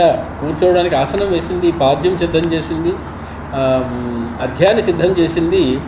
సిద్ధమిత్యేవ అబ్రవీత్, మీకు అన్నీ సిద్ధంగా ఉన్నాయి రండి అని చెప్పి వాడిని ఆవిడ పిలిచింది. ద్విజాతివేషేణ సమీక్ష మైథిలి సమాగతం పాత్ర కుసుంభధారిణం అశక్యముద్వేష్టుముపా అపాయ దర్శనం నియమంత్రయత్ బ్రాహ్మణవత్తదాంగన. ఒక సద్బ్రాహ్మణుడు ఇంటికి వచ్చినప్పుడు ఎటువంటి మర్యాదలు చేస్తారో అటువంటి మర్యాదలన్నీ చేసిందట. నియమంత్రయత్, ఆహ్వానించిందట. ద్విజాతివేషేణ సమీక్ష్య మైథిలి సమాగతం పాత్ర కుసుంభధారిణం. వాడు రక్త వస్త్రాన్ని కట్టుకున్నాడు, ఎర్రని వస్త్రాన్ని కట్టుకుని ఉన్నాడట. అటువంటి కుసుంభధారిణం, కుసుంభము అంటే రెండు అర్థాలు చెప్పారు. ఒకటి ఎర్రని వస్త్రము అని చెప్పారు, రెండు మహారాజుకు ఉచితమైనటువంటి లేపనము ద్రవ్యములు కొన్ని ఉంటాయి, అటువంటి లేపన ద్రవ్యాన్ని రాసుకున్నటువంటి వాడు. పరివ్రాజక రూపంలో వచ్చినటువంటి వాడు ఆ లేపనం రాసుకోకూడదని వాడికి తెలియదు. అది రాసుకుని రాగానే సీతమ్మదేవి అది కూడా చూసేసింది. వాడు కుసుంభమును ధరించి వచ్చాడు అంటే రాజోచితమైనటువంటి ఏదైతే ఉందో అది రాసుకుని ఉన్నాడు వాడు అనేటువంటిది కూడా ఆవిడ గమనించింది. ఇయం బృషీ బ్రహ్మణ కామవాస్యతాం ఇదం చ పాద్యం ప్రతిగృహ్యతామితి ఇదం చ సిద్ధం వరజాతముత్తమం త్వదర్థమవ్యగ్రమిహోపభుజ్యతాం. ఇయం బృషీ, బృషి అంటే కూర్చునేటువంటి ఒక ఆసనం, అదొక రకమైనటువంటి దర్భలతో చేసినటువంటి ఆసనం. మామూలుగా మునీనాం ఆసనం, మునుడు వేసుకునేటువంటి ఆసనానికి బృషి అని పేరు. ఇదం బృషి, అయ్యా మీకు ఆసనం సిద్ధం చేశాం, ఈ బృషి మీద తమరు కూర్చోండి. బ్రాహ్మణ, ఓ బ్రాహ్మణుడా దీని మీద కూర్చో. బ్రహ్మణ కామమాస్యతామిదంచ పాద్యం కామమాస్యతాం, నీ కడుపు నిండా నువ్వు భుజించవచ్చును, కూర్చుని సంతుష్టిగా ఉండు. ఇదంచ పాద్యం, కాళ్ళు కడుక్కోవడానికి ఇది నీరు. ప్రతిగృహ్యతాం, వీటిని స్వీకరించండి. ఇదంచ సిద్ధం వనజాతముత్తమం, ఈ వనంలో దొరికేటువంటి ఉత్తమమైనటువంటి పదార్థాలతో చేసినటువంటి తినుబండారులు ఉన్నాయి, ఇవి మీకోసం. పదార్థం, మీకోసమే పెట్టారు. అవ్యగ్రం, ఏమీ కంగారు పడకండి, ఏమీ తొందర లేదు. నిదానంగా కూర్చుని సావకాశంగా మీరు దీన్ని భోజనం చేయండి. ఇహ ఉపభుజ్యత, వీటిని స్వీకరించండి. అభ్యగ్రహం ఏమీ కంగారు ఏం లేదు, నిదానంగా భోజనం అంటే సరదా వాడికి రాముడు వచ్చేదాకా కూర్చుంటాడు. రాముడు వచ్చేదాకా ఆగండి అని చెప్పడం కోసం కాబోలు ఏమీ కంగారు లేదు, నిదానంగా అభ్యగ్రంగా అంటే ఇంటికి వచ్చిన వాళ్ళకి అలా చెప్తారు మామూలుగా. అయ్యా కంగారు పడకుండా నిదానంగా కూర్చుని భోజనం చేయండి ఆవిడ అలా చెప్పింది. నిమంత్ర్యమాణ ప్రతిపూర్ణ భాషిణీం నరేంద్ర పత్నీం ప్రసమీక్ష్య మైథిలీం ప్రసహ్యతస్యాహరణే ధృతం మనః సమర్పయత్ స్వాత్మవధాయ రావణః. నిమంత్ర్యమాణ, ఈ రకంగా ఆహ్వానించబడుతున్నవాడై, ప్రతిపూర్ణ భాషిణీం, పరిపూర్ణమైనటువంటి నిష్కల్మషంగా మాట్లాడుతున్నటువంటి నరేంద్ర పత్నీం మైథిలీం ప్రసమీక్ష, నరేంద్రుడైనటువంటి రామచంద్రుడి యొక్క పత్ని అయినటువంటి మైథిలిని ప్రసమీక్ష్య, బాగా చూసి, మామూలుగా చూడటం అంటే సమీక్ష, ప్రసమీక్ష్య ప్రకృష్టంగా చూసేటటువంటి. ఎందుకని మళ్ళీ దొరకదు ఆ సీతామహాదేవి లలితా త్రిపుర సుందరి యొక్క దర్శనం మళ్ళీ దొరకదు వాడు. అందుకని ఇంతంత కన్నులతోటి ఆవిడనే చూస్తూ ఉన్నాడట వాడు. ప్రసహ్యతస్యాహరణే ధృతం మనః, నిశ్చయమైన మనసుతో ఉన్నాడు, ఆవిడని దొంగిలించాలి, ఆవిడని కిడ్నాప్ చేయాలి, ఆవిడ తీసుకెళ్ళిపోవాలి అని. అటువంటి వాడై ప్రసహ్య, చిన్న చిరునవ్వుతో, సమర్పయత్ స్వాత్మవధాయ రావణః, ఆ కోరిక ఎంత గట్టిగా ఉందంటే ఆవిడ దొంగిలించాలని ఆత్మవధ కోసం తనని తాను సిద్ధం చేసేసుకుంటున్నాడట. ఆత్మవధని కోసం తనని తాను సిద్ధమైపోతున్నాడు. ఆత్మవధాయ, తన ప్రాణాన్ని కూడా వదిలిపెట్టేయడానికి సిద్ధంగా ఉన్నాడు ఆవిడని తీసుకెళ్ళడం కోసం. తతస్సువేషం మృగయా గతం పతిం ప్రతీక్షమాణా సహ లక్ష్మణం తదా వివీక్షమాణా హరితం దదర్శ తన్మహద్వనం నైవతు రామలక్ష్మణౌ. వాడు వచ్చి అటుపక్క వస్తూ ఉంటే ఆవిడ దృష్టి మాత్రం లక్ష్మణుడు వెళ్ళిన వైపే ఉందట. మాటి మాటికి వివీక్షమాణ, వివిధం పశ్యంతి, విశేషేణ పశ్యంతి, మాటి మాటికి చూస్తోందట, విశేషంగా చూస్తోందట, వివిధ రకాల వైపు చూస్తోందట, అన్ని వైపులా చూస్తోందట.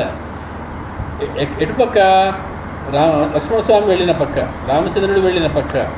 తతస్సు వేషం మృగయాగతం పతిం ప్రతీక్షమాణా సహ లక్ష్మణం తదా. రామచంద్రుడు లక్ష్మణస్వామి కోసం ప్రతీక్షమాణ, వేచి ఉన్నటువంటి, ఎదురు చూస్తున్నటువంటి ఆవిడ ఏమి కనపడుతుందంటే కేవలం ఆకుపచ్చ రంగు ఒకటే కనపడుతుందట, ఇంకేమీ కనపడలేదు. రాముడు కనపడటం లేదు, లక్ష్మణుడు కనపడలేదు. అంటే హరిద్వనం, బాగా పచ్చనైనటువంటి ఆ వనం మాత్రమే కనపడుతుంది తప్ప అందులో రామలక్ష్మణుల జాడ ఏమీ ఆశ్రమ సమీపంలో ఆవిడకి కనపడటం లేదు. మనం 47వ సర్గలో ప్రవేశిస్తున్నాం. రావణేన తు వైదేహి తథా పృష్టా జిహీర్షత పరివ్రాజకలింగేన శశంస ఆత్మనవాంగన. వాడు అడిగాడు కదా, ప్రశ్నలు అడిగాడు వాడు. ఒక మహామహుడైనటువంటి పెద్దవాళ్ళు ఎవరైనా మన దగ్గరికి వచ్చి ఏమో నీ పేరు ఏమిటి అని అడిగితే ముంగిలా కూర్చోకూడదు, మన పేరు చెప్పాలి. వెంటనే ఇలా చెవి పెట్టుకుని చతుస్సాగర పర్యంతం గోబ్రాహ్మణ శుభం అవుతూ అనుకుంటూ పలానా గోత్రం అండి, పలానా వారి అబ్బాయిని, నేను పలానా వేదం చదివాను, అవన్నీ చెప్పాలి. ఇతడు వచ్చినటువంటి వాడు పరమ పూజ్యుడైనటువంటి బ్రాహ్మణోత్తముడు. అటువంటి వాడు కొన్ని ప్రశ్నలు అడిగాడు. ఏమడిగాడు వాడు? కాత్వం, కాశీ, కుతస్వం, కస్యా, నువ్వు ఎవరు, ఎవరి దానవు, ఎక్కడి నుంచి వచ్చావు, ప్రశ్నలు అడిగాడు. మరి మాట్లాడకుండా సమాధానం చెప్పకుండా ఉంటే అతనికి తిరస్కరించినటువంటి అర్థం, అవమానించినట్టుగా అతను భావించేటువంటి అవకాశం ఉంది. రావణేన తు వైదేహి తథా పృష్ట.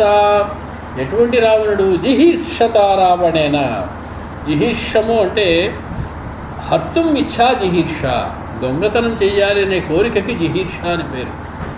తీసుకెళ్ళిపోవాలి తెలియకుండా అనేటువంటి కోరికకి జిహీర్ష అని పేరు. జిహీర్షత రావణేన, హర్తుం ఇచ్ఛత రావణేన, ఈవిడిని తీసుకెళ్ళిపోవాలి అనేటువంటి కోరికతో ఉన్నటువంటి రావణుని చేత అడగబడినదై పరివ్రాజకలింగేన, బ్రాహ్మణ వేషంతో ఉన్నటువంటి రావణాసురుని చేత అడగబడినదై ఆత్మానం అంగాన శశంస, తన గురించి తాను ఆవిడ చెప్పడం మొదలెట్టింది. ఎందుకని? బ్రాహ్మణశ్చ, ఇతడు ఒక బ్రాహ్మణుడు. అతిథిశ్చ, బ్రాహ్మణుడైనా పర్వాలేదు, అతిథి.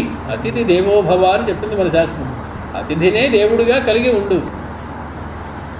నువ్వు నీకు అతిథిని దేవుడిగా కలిగి ఉండును అంటే అతిథిని దేవుడిగా పూజించును.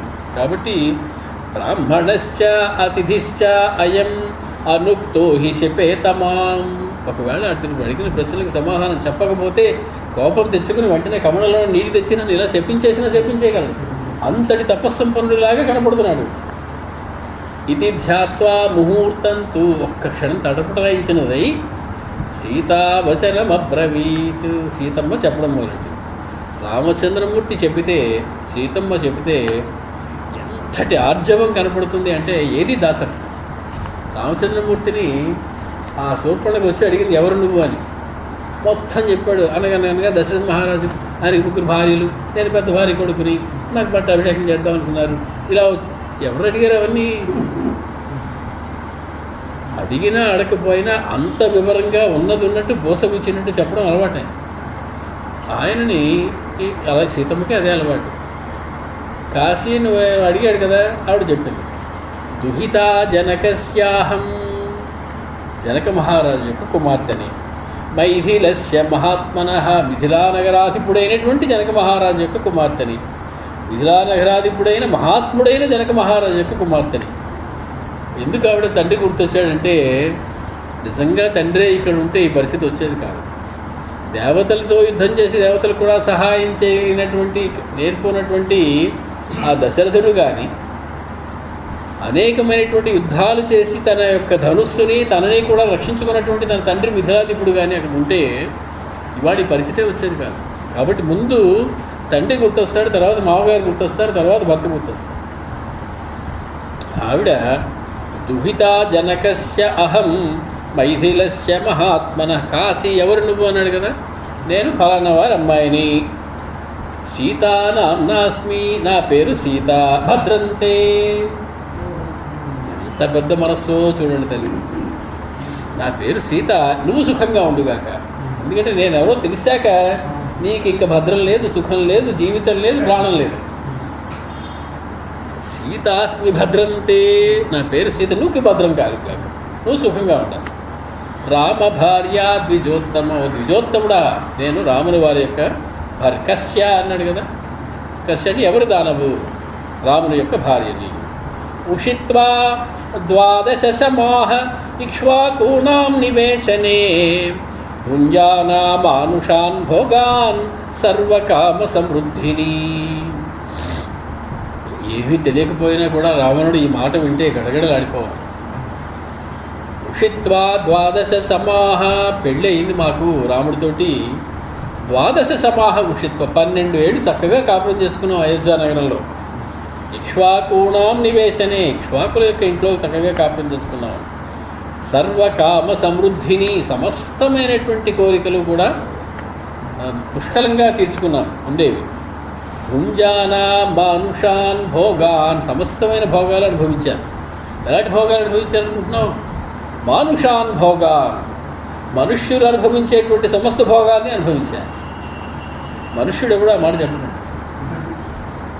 ఒక దేవత చెబుతోంది. అది ఆశ్చర్యం, లేకపోతే చెప్పవలసిన అవసరం ఏముంది? మానుషాన్ భోగాన్ భుంజాన, మనుష్యులు భోగించేటువంటి అన్ని భోగాలు నేను అనుభవించానయ్యా. అప్పటికైనా తట్టాలి వాడికి, ఈవిడ మనుష్య స్త్రీ కాదేమో. రామచంద్రమూర్తిని బ్రహ్మాదులు యుద్ధమైపోయిన తర్వాత ప్రత్యక్షమై, ఎవరు అయ్యా నువ్వు బ్రహ్మవి, నువ్వు విష్ణువి, ఆవిడ లక్ష్మీదేవి అన్నీ చెప్తే ఆయన అంటాడు, ఆమె నాకు తెలియటంలా. ఆత్మానం మానుషం మన్యే, నన్ను నేను మనుష్యుడు అనుకుంటున్నాను. రామం దశరథాత్మజం, దశరథాత్మజుడు నేను రాముడిని నేను అనుకుంటున్నానయ్యా అన్నాడు. నేను మనుషుడు ఎవడో చెప్పడం సమాధానం. నువ్వెవరూ అని అడిగితే నేను మనుషుణ్ణి అంటాను, కానీ నేను మనుషుణ్ణి అనుకుంటున్నాను అన్నాను. నువ్వు మనుషుని అనుకుంటున్నావు అంటే నువ్వు ఇంకోటి ఏదో అనుకోవడం మాత్రం మనుషుని అనుకుంటున్నావు.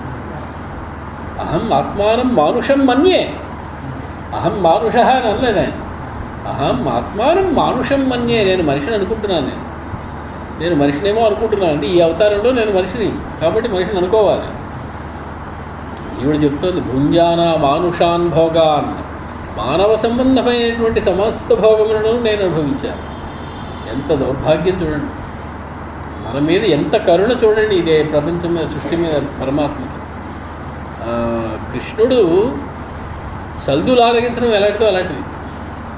ఆయనకి ఏం కర్మ అక్కడికి వచ్చి ఎంగిలి ఆవకాయ ముక్కలను, ఎంగిలి పచ్చళ్ళు తినడానికి? అటువంటి త్యాగం ఏదైతే ఉందో అటువంటి త్యాగం చేసుకోమని ఇక్కడ రామచంద్రమూర్తి, సీతమ్మ వారు, కృష్ణమూర్తి చేసినటువంటి త్యాగం అటువంటి. ఆవిడ మానుషాన్ భోగాన్ భుంజాన తతః త్రయోదశే వర్షే రాజా మంత్రయత ప్రభుః అభిషేచయితుం రామం సమేతో రాజమంత్రిభిః.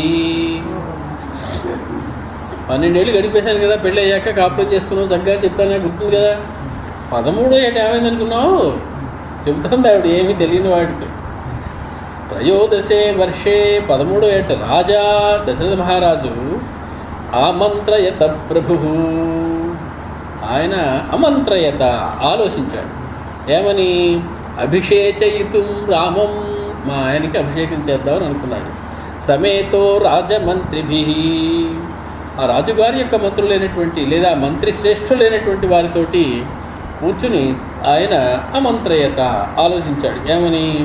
రామం అభిషేచయితుం తస్మిన్ సంభ్రియమాణే తు రాఘవస్య అభిషేచనే కైకేయీ నామ భర్తారం ఆర్యాసా యాచతే వరం. సంభ్రియమాణే, ఆరభ్యమాణే, ఈ అభిషేకానికి ఆరంభం చేద్దామని మొదలు పెడుతూ ఉండగా రాఘవుని యొక్క అభిషేకం కోసం కైకేయీ నామ భర్తారం ఆర్యా సా యాచతే వరం. ఉజ్జురాలనేటువంటి కైకేయి భర్తారం వరం యాచతే, భర్తని ఒక వరాన్ని కోరింది. ప్రతిగృహ్యతు కైకేయీ శ్వశురం సుకృతేన మే మమ ప్రవ్రాజనం భర్తుః భరతస్యాభిషేచనం ద్వౌ అయాచత భర్తారం సత్యసంధం రూపోత్తమం. మా మామగారు ఎవరు అనుకుంటున్నావు? ఎలాంటి వారు అనుకుంటున్నావు? రూపోత్తమం, రూపోత్తముడు. రూపోత్తముడు ఒకడే కాడు, సత్యసంధం, ఇచ్చిన వాడిని వెనక్కి తీసుకునేటువంటి అవకాశమే లేనటువంటి వాడు, ఆడి తప్పని వాడు మా మామగారు. అటువంటి ఆయన దగ్గరికి ఆవిడ సుకృతేన ప్రతిగృహ్య, సుకృతేన ప్రతిగృహ్య అంటే సుకృతం, బాగా చేయబడినటువంటి, ఇదివరకు బాగా చేయబడినటువంటి దానిని తీసుకుని, అంటే ఇదివరకు ఆవిడ దేవదానవ సంగ్రామం వచ్చినప్పుడు దశరథ మహారాజు మరణించేటువంటి పరిస్థితి వచ్చింది. ఆయన రథం చక్రము ఇరుసు విరిగిపోయింది, చక్రం ఊడిపోయి కింద పడిపోతుంది. వెంటనే ఆయన రాక్షసుడికి దొరికిపోతాడు. అప్పుడు ఆవిడ ఏం చేసిందిట, బొటకని వేలు తీసి ఆ ఇరుసులో పెట్టిందట, రక్తాలు కారిపోయేలాగా. రథం నడుస్తూనే ఉన్నది. యుద్ధం చేసి దశరథుడు గెలిచాడు. తర్వాత వచ్చేసి అంతా బాగా కలుగుతుంది. ఏమిటి రక్తం అన్నాడు.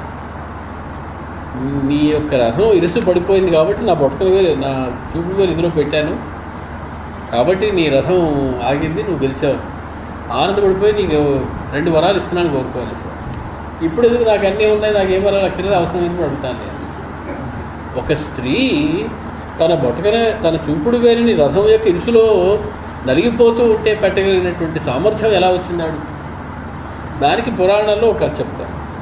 చిన్నతనంలో కైకేయి యొక్క తండ్రి గారింటికి రకరకాలైనటువంటి తపస్సులు వాళ్ళు వచ్చేవారు. ఒకసారి అగస్త్య విక్రీ దూర్వాస మహర్షి అక్కడికి వచ్చారు. ఆయన వచ్చి తపస్సు చేసుకుంటున్నారు. ఈవిడ చాలా చిన్నపిల్ల కైకేయి, ఆటలు ఆటలు ఆటలు తప్ప ఇంకోట్లేదు. ఆయన దగ్గరికి వెళ్ళింది, వాడేమో కదలకుండా తపస్సు చేసుకుంటున్నాడు. చూసింది, ఆశ్చర్యపోయింది, బొమ్మేమో అనుకుంది.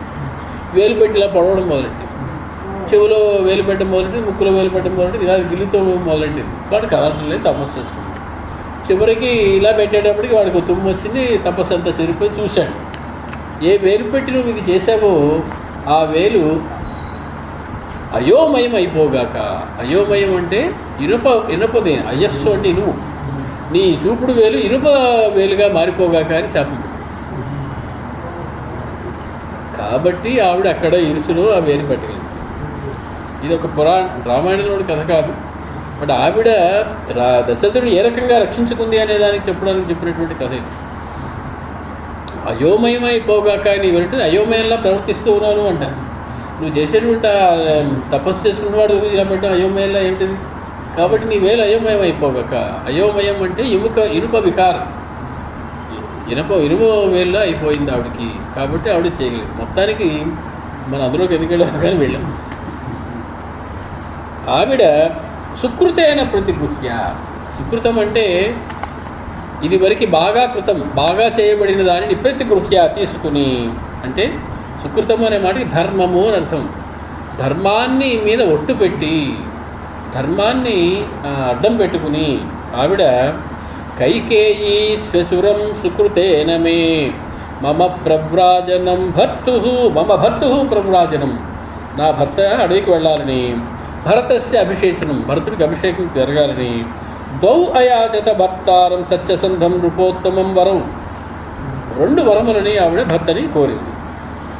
నాద్య భోక్ష్యే, నేను తిండి తినను, నచ స్వప్స్యే, నేను నిద్రపోను, నా పాస్యే, నేనేమి తాగను, చ కథంచన, నువ్వు ఏమి చెయ్యి, నేను తిండి తినను, పడుకోను, తాగను అని చెప్పి మొండిపట్టు పట్టింది. ఏషమే జీవితస్య అంతః రామో యద్యభిషేచ్యతే, రాముడికి కనుక రేపు అభిషేకం చేసినట్లయితే ఇవాళతో నా జీవితం ముగిసిపోయినట్టే అని చెప్పి ఆవిడ మొండి పట్టుదల పట్టింది. ఇతి బ్రువాణాం కైకేయీం శ్వశురో మే సమానదః అయాచత అర్ధైః అన్వర్ధైః నచ యాజ్ఞాం చకారస. చాలా బతిమాలాడు, ఇది ఇస్తాను అది ఇస్తానన్నాడు, చాలా తాయిలాలు చూపించాడు ఆయన. ఆవిడ మాత్రం ఆవిడ మొండి పట్టుని విడలేదు. మమ భర్త మహాతేజాః వయసా 25 18 వర్షాణి మమ జన్మని గణ్యతే. తీరా అప్పుడు నా వయసు ఎంత అనుకున్నావు, మా ఆయన వయసు ఎంత అనుకున్నావు? ఎవరు అడిగారండి అవన్నీ? అంటే అలా ఉంటుంది, ఆడు చెప్పదలుచుకుంది. ఆడవారి నోట్లో నువ్వు గింజ కూడా రాలేదంటారు చూసారు, అలాగే. మమ భర్త మహాతేజాః వయసా 25, మా ఆయనకప్పుడు 25 ఏళ్ళు, 25 ఏళ్ళు. 18 వర్షాణి మమ జన్మని గణ్యతే, నా వయస్సు 18, 18 ఏళ్ళు నాకు. ఎప్పుడు వనవాసానికి బయలుదేరే సమయంలో, అంటే ఇప్పుడు ఎంత వయస్సు? 13 ఏళ్ళు అయిపోయింది అప్పటికి వనవాసానికి వచ్చి. ఆయనకి 25, 13, 38. నాకు 18, 13. ఇది మా యొక్క వ్యవహారం. మమ భర్త, ఇక్కడ భ అనేటువంటి అక్షరం గాయత్రి మంత్రంలో 9వ అక్షరం. అంటే ఇప్పటి వరకు మనం 8000 శ్లోకాలు పూర్తి చేసుకున్నాం. 9000 శ్లోకాల్లోకి ప్రవేశిస్తూ ఉన్నాం. మమ భర్త మహాతేజాః వయసా 25, 18 వర్షాణి మమ జన్మని గణ్యతే. చిన్న లెక్క అనుమానం రావాలి ఎవరికైనా. దశరథ మహారాజు విశ్వామిత్రుడితో పంపించేటప్పుడు ఏమని చెప్పాడు? 16 వర్షో మే 16 వయసు. నేను నిండలేదు మా ఆవిడ, కొంచెం తక్కువ 16 అన్నాడు. 16 కొంచెం తక్కువ అంటే 15 పోనీ, 15 చిల్లర పోనీ, 16 లెక్కేసుకుంటే 12 సంవత్సరాలు వివాహం చేసి గడిపారు. 16, 12, 28. 28కి ఇప్పుడు 25 అంటుంది. అంటే దశరథ మహారాజైనా తప్పు అవ్వాలి, ఈవిడైనా తప్పు చెప్తూ ఉండాలి కదా. ఆయన 16 ఏళ్ళైనా నిండా నా వాడిని ఎలా పంపిస్తానంటే 16 ఏళ్ళు, 12 ఏళ్ళు పెళ్లి చేసుకున్నాం, 28 ఏళ్ళు వనవాసానికి బయలుదేరేటప్పటికి. అది కరెక్ట్ అయిన లెక్క. ఎందుకంటే 14 సంవత్సరాలు అరణ్యవాసం తర్వాత 28 + 14 42. రావణాసురుడిని సంహరించే సమయానికి రాముల వారి వయసు 42. అది సిద్ధం. మరి ఇక్కడ 25 అని ఎందుకు చెప్పింది అని దానికి పెద్ద పెద్ద లెక్కలు తీశారు. ఇవన్నీ తీసి జన్మ నుంచి లెక్క పెట్టారా, ఉపనయనం అయిన తర్వాత లెక్క పెట్టారా, లెక్క పెట్టి చూసుకోండి అయ్యా బాబు అని. 1. 2, ఊర్ణ షోడశ అంటే పాదోన షోడశ అని దానికి వ్యాఖ్యానం చేశారు. పాదము అంటే 4 సంవత్సరాలు. ఊన షోడశ, షోడశని 4 భాగాలు చేసేయండి. ఊన షోడశ అంటే ఒక పాదం తక్కువ 4 అంటే 12. రాముల వారికి వివాహం అయినప్పుడు వయస్సు 12 సంవత్సరాలు. ఇంకో 12 సంవత్సరాలు కాపురం చేశాడు, 24. త్రయోదశ వర్షే 13వ సంవత్సరంలో ఆయనకి అభిషేకం చేయాలనిపించింది. అంటే 25. ఆ లెక్క ప్రకారం 25 సరిపోతుంది. దానికి చాలా వ్యాఖ్యానాలు చేశారు. చాలా పెద్ద పెద్ద వాళ్ళందరూ కుస్తీ పట్టులు పట్టారు. ఇది ఏమిటి రెండింటికి తేడా ఎందుకు వచ్చింది అని చూడడానికి.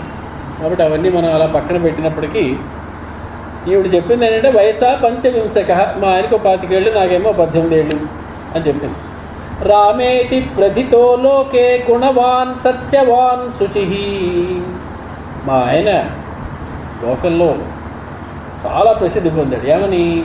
గుణవాన్, చాలా అద్భుతమైనటువంటి త్రిగుణములు కలవాడు. గుణవాన్ అనే మాట వాల్మీకి మహర్షి అడిగిన మొట్టమొదటి ప్రశ్న. సాంప్రతంలోకే గుణవాన్ కహ. ఈవిడ చెప్పింది మా ఆయన చాలా గుణవంతుడు. సత్యవాన్, సత్యవాక్య. శుచి. శుచి అనేటువంటి మాటకి అగ్నిహోత్రము అని అర్థం. శుచి అంటే పరిశుభ్రం, చాలా నియమనిష్టలు కలిగి ఉండడం, ఆచారం కలిగి ఉండడం అనే అర్థం ఎలా ఉందో, శుచి అంటే ఏమి చెప్పకపోతే అగ్నిహోత్రం. అగ్నిహోత్రుడు లాంటివాడు మా ఆయన. సాక్షాత్ అగ్ని యొక్క స్వరూపమే రామచంద్రమూర్తి. కారణం ఆయన పేరులో ఉన్నటువంటి అగ్నిబీజం రా. కాబట్టి మా ఆయన అగ్నిహోత్రం, రాబీజం కలిగినటువంటి వాడు మా ఆయన. విశాలాక్ష, పద్మపత్ర విశాల నేత్రుడు మా స్వామి. మహాబాహు, పరిహల వంటి బాహువులు గలవాడు. సర్వభూతహితే రతః. ఇది కూడా వాల్మీకి అడిగిన ప్రశ్న. సమస్త భూతముల యొక్క హితాన్ని కోరేవాడు. మనుషుడైనా హితాన్ని కోరుతాడు, రాక్షసుడైనా వాడి హితాన్ని కోరుతాడు. రాక్షసుడు కదా అని వాడికి ఏదో తక్కువ చేద్దాం అనుకోడు, వాడు బాగుపడాలని అనుకుంటాడు. అటువంటి ఆయన మా ఆయన. కామార్తస్తు మహాతేజా పితా దశరథ స్వయం. కైకేయా ప్రియకామార్థం తం రామం నాభ్యసేచయత్. కామమోహితుడైనటువంటి మా మామగారు దశరథుడు స్వయంగా కైకేయికి ప్రియం చేయడం కోసం రామునికి అభిషేకం చెయ్యలేదు. అభిషేకాయతు పితు సమీపం రామమాగతం. కైకేయీ మమ భర్తారం ఇత్యువాచ ధృతం వచః. ఆగతం రామం. ఆగతం అంటే వచ్చాడు, అంటే ఎవరో పిలిస్తేనే వస్తాడు, లేకపోతే రాడు వాడు. ఆగతం అనేటువంటి మాట వాడారంటే పిలువబడి వెళ్ళడము అని అర్థం. అభిషేకం కోసం పిలువబడి ఆహ్వానించబడి వెళ్ళినటువంటి రామం పితు సమీపం ఆగతం రామం. తండ్రి దగ్గరికి వెళ్ళినటువంటి రాముడికి కైకేయి ఇత్యువాచ ధృతం వచః. చాలా నిశ్చయమైనటువంటి బుద్ధితో కైకేయి ఈ రకంగా చెప్పింది. ఏమని? తవ పిత్రా సమాజ్ఞప్తం మమేదం శృణు రాఘవ. మీ నాన్నగారు ఆజ్ఞ ఇచ్చారు, అది నేను చెప్తున్నాను, నువ్వు విను. భరతాయ ప్రదాతవ్యం ఇదం రాజ్యమకంటకం. ఈ రాజ్యాన్ని భరతుడికి వదిలేసి, అకంటకంగా ఈ రాజ్యాన్ని భరతుడికి వదిలేసి, త్వయా హి ఖలు వస్తవ్యం నవవర్షాణి పంచచ. నువ్వు మాత్రం నవవర్షాణి పంచచ, 9 ఏళ్ళు 5 ఏళ్ళు. నువ్వు 14 ఏళ్ళు అయిపోయి అన్నాళ్ళు ఎక్కడ అంటావేమో, 9 ఏళ్ళు తర్వాత ఇంకొక 5 ఏళ్ళు అంతే. నవవర్షాణి పంచచ వనే ప్రవ్రజ కాకుస్థ. వనంలోను ప్రవ్రజ, తిరుగు. పితరం మోచయ అనృతాత్. అబద్ధం చెప్పినటువంటి, సత్యవాక్యం మీద నిలబడినట్టుగా ఉండనటువంటి ఆ పాపం ఏదైతే ఉందో అది రాకుండా నీ తండ్రి గారిని నువ్వే చేయాలి, నువ్వు కాపాడాలి నీ తండ్రిని. తథేత్యుక్త్వా చ తాం రామః కైకేయీం అకుతో భయః. అకుతో భయః. భయం ఎక్కడ దానికి? ప్రతిదానికి భయపడిపోయేవాడు కాదు రామచంద్రమూర్తి. దేనికి భయపడినటువంటి వాడు రామచంద్రమూర్తి. దేనికి భయపడినటువంటి వాడిని అకుతో భయః. కైకేయీ అకుతో భయః చకార చ తద్వచః తస్యాః మమ భర్త దృఢవ్రతః. ఇచ్చిన మాట తప్పనటువంటి, తండ్రికి సత్యవాక్యం మీద నిలబడేటువంటి స్థితి కలిగించాలనేటువంటిది పట్టుదల కలిగినటువంటి మా భర్త ఆమె చెప్పినట్టు చేశాడు. నిజంగా ఆలోచిస్తే దశరథ మహారాజుని అంత సత్యవాక్య పరిపాలకుడు ఎవరు ఉండరేమో అనిపిస్తుంది ఒక రకంగా చూస్తే. కారణం ఏమిటి? ఆవిడ చెప్పింది, దేవదానవ సంగ్రామంలో నువ్వు నాకు 2 వరాలు ఇచ్చావు గుర్తుంది కదా, అప్పుడు నేను అడగలేదు, ఇప్పుడు అడుగుతాను అంది. ఆ వరాలు ఇచ్చినప్పుడు ఆయన ఆవిడే తప్ప ఇంకెవ్వరు లేదు. వరాలు ఇచ్చిన విషయం ఆయనకి తెలుసు, ఆవిడకి తెలుసు, ఇంకెవరికి తెలియదు సృష్టిలో. నేను నీకు వరాలు ఇవ్వలేదు పో అంటే, లేదు వరాలు ఇచ్చేవారు సాక్ష్యం చెప్పే మనగాడు ఇవ్వలేడు. తన ప్రాణం నిలబెట్టుకోవడం కోసం చిన్న అబద్ధం ఆడితే అటు రామచంద్రమూర్తి పట్టాభిషేకం అయిపోయేది. తను హాయిగా ఇంకో 10,000 ఏళ్ళు 20,000 ఏళ్ళు ఎంతకాలం కావాలో అంతకాలం బతికేసి ఉండేవాడు రామచంద్రమూర్తిని చూసుకుంటూ. మాట అనలేదు. నేను నీకు వరం ఇవ్వలేదు అనే మాట అనలేదు, వరం ఇచ్చాడు. ఆ విషయం ఆవిడకి తెలుసు, పంచభూతాలకి తెలుసు, పరమాత్మకి తెలుసు. కాబట్టి ఆ మాట మాత్రం అనలేదు. నువ్వు వరాన్ని వెనక్కి తీసుకో అన్నాడు తప్ప నేను నీకు వరమే ఇవ్వలేదు దిక్కున చోటు చెప్పుకోవట్లేదు. ఎంత గొప్ప విషయం. తన ప్రాణం పోయినా సరే పర్వాలేదు, కానీ అబద్ధం మాత్రం ఆయన నోట రాదు. వరం ఇవ్వలేదనే మాటతోటి అసలు ఎంత సాధించవచ్చు ఆ ఒక్క చిన్న అబద్ధంతో. తర్వాత ప్రాణవిత్తమాన భంగమందు అభయ అబద్ధం చెప్పవచ్చాయా అని చెప్పి శాస్త్రం చెప్తుంది. నీ ప్రాణమే పోయేటప్పుడు నువ్వు ఇంకా నిజాన్ని పట్టుకు వేలాడతావేంటే? ఆ అబద్ధం వాడి ముందు ప్రాణాలు నిలుపుకో, తర్వాత దానికి కావాల్సిన ప్రాయశ్చిత్తాలు ఏమైనా చేసుకుంది, కానీ అబద్ధం ఆడిందని. అది దశరథ మహారాజు యొక్క గొప్పది. కాబట్టి ఇవాళ మనం దశరథ గురించి మాట్లాడుకుంటున్నామంటే కామార్త, ఆవిడ కామార్తుడై ఆవిడ చెప్పిన కోరిక తీర్చలేదు ఆయన. కామార్తుడు కాడాయన, సత్యసంధుడు. కాబట్టి ఆవిడ కోరికను తీర్చకుండా ఉండలేకపోయాడు. కామార్తుడే ఆవిడ కోరిక తీర్చలేదు అని చెప్పి అనుకోవడం చాలా పొరపాటు. పైకి మాత్రం అలా కనిపిస్తుంది. చిన్న భార్య అందంగా ఉంటుంది ముగ్గురులోకి, ఎప్పుడు ఆవిడ దగ్గరే ఉండేవాడు. కాబట్టి కామార్తుడే ఆవిడ ఇంటికి వెళ్ళాడని కూడా రహిస్తాడు మహర్షి. రేపు పొద్దున్న పట్టాభిషేకం చేసుకుని అర్ధరాత్రి దాకా కూర్చుని కామార్తుడే ఆవిడ ఇంటికి వెళ్ళాడు. అవన్నీ ఎలా ఉన్నా కూడా ఆయన దశరథ మహారాజు యొక్క గొప్పదనం ఏంటంటే సత్యసంధత్వం. దాన్ని నిలబెట్టాలి. ఆయన సత్యసుందరుడు కాదు అని క్షణంలో చెప్పేయచ్చు మనం, రాముడు కనుక పట్టాభిషేకం చేసుకుంటాం. ఆ మాట నిలబెట్టడం కోసం 60,000 సంవత్సరాలు సత్యసుందరుడుగా పేరుపడ్డ వాడు రాముడు చేసిన ఒక్క చిన్న పనితోటి సత్యసంధత్వం పోగొట్టుకోవచ్చు. రాముడు కూడా తప్పు చేయడు. కారణం ఆయనే చెప్పాడు, నన్ను సంహరించేసి నువ్వు రాజ్యం తీసుకోవయా, నేను వరం ఇవ్వలేదని మాట అనలేదు. నువ్వు వెళ్ళొద్దు అనలేదు, నువ్వు వెళ్ళాలి. కానీ నువ్వు వెళ్ళకుండా ఉండే మార్గం ఉంటుంది, నన్ను సంహరించే. మాట లేదు, ఇవ్వడం లేదు, వరం లేదు, ఏమీ లేదు. నేను బతుకుండగా మాత్రం అది జరగదు.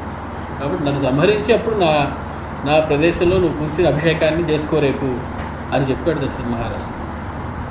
మామూలుగా అయితే ఏమనాలి, నేను వనానికి వెళ్ళిపోదామే అనుకున్నానండి, మా నాన్నగారు చెప్పారు కదా అనుకున్నానండి, కానీ ఆయనే వద్దన్నారండి, గురువుగారు వద్దన్నారండి, కాబట్టి నేను పట్టాభిషేకం చేసుకున్నానండి అంటే మనం ఎవరు కాదన్నాం. సాక్షాత్ ఎవడైతే వెళ్ళమన్నాడో వాడే వద్దని చెప్తున్నప్పుడు ఇంక మళ్ళీ గొడవ. అయినా రామచంద్రమూర్తి పట్టాభిషేకం చేసుకున్నాం, అది ఆయన సత్యసింధు. ఈ ఇద్దరి గురించి మనం రామ దశరథుల గురించి ఆయనకి దాశరథి అని పిలిచి ఆనందపడిపోతాం. నిజంగా దశరథుడు అబద్ధాలు కోరే అయి ఉంటే రామచంద్రమూర్తిని దాశరథి అని పిలవచ్చు. అసలు దాశరథి అని పిలవడంలోని అందం దశరథుని యొక్క గొప్పతనం అంతటి వాడికి కొడుకుగా పుట్టాడు. నీ తండ్రి అటువంటి వాడయ్యా అని చెప్పడం కోసం రాముడి దాశరథి అని పిలుస్తాం. అది దశరథుడి యొక్క గొప్పతనం. కాబట్టి ఆయన అలా చెప్పాడు, నువ్వు వనానికి వెళ్ళాలి. నవవర్షాణి పంచచ వనే ప్రవ్రజ కాకుస్థ పితరం మోచయ అనృత తథేత్యుక్త్వా చ తాం రామః కైకేయీం అకుతో భయః చకార తద్వచః తస్యాః మమ భర్తా దృఢవ్రతః దద్యాత్ న ప్రతిగృహ్ణీయాత్. నా భర్త అంటే ఏమనుకున్నావయ్యా? దద్యాత్, ఎవడు ఏది అడిగితే అది చేస్తాడు. మోక్షం కావాలా తీసుకో, పదవి కావాలా తీసుకో, నువ్వు అడగడమే ఆలస్యం. దద్యా, మరి ఇచ్చిన దానికి ఏమైనా తీసుకుంటారా? నా ప్రతిగృహ్ణీయా, జీవితంలో చెయ్యి జాచి అడగడం తీసుకోవడం అనేది లేదు. అటువంటి ఆయన మాయ. దద్యాత్ న ప్రతిగృహ్ణీయాత్ సత్యం బ్రూయాత్ నచ అనృతం.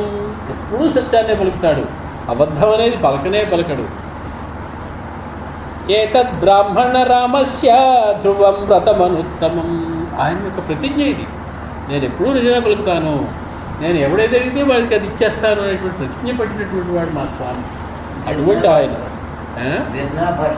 రామో ద్విర్నాభిభాషతే, రామో నద్విసంధత్తే, రామో నద్విర్దదాతి.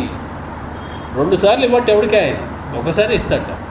ఏమంటే 2సారి అడిగితే ఇవ్వడా అంటే 2సారి అడగడానికి నీకేం ఉండదు.